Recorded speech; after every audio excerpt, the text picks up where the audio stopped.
Pertahanan udara Angkatan Bersenjata Ukraina menembak jatuh rudal Rusia. Rekamannya ramai beredar di media sosial Telegram pada Jumat 18 November 2022. Pasukan Ukraina mengklaim bahwa mereka berhasil menembak jatuh sistem rudal S-300 Rusia yang sedang beroperasi. Namun saja dalam rekaman hanya memperlihatkan prajurit Ukraina yang berusaha melakukan upaya perlawanan.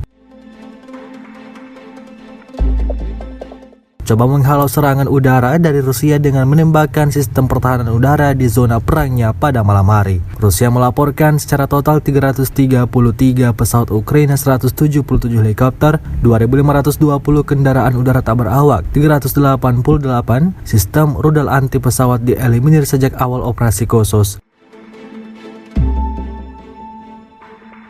Sementara itu dari kubu Kiev, Kementerian Pertahanan Ukraina melaporkan 400 tentara Rusia dieliminir dalam sehari terakhir. Total 83.110 prajurit Rusia meninggal sejak awal konflik hingga hari ke-268.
Terima kasih sudah nonton.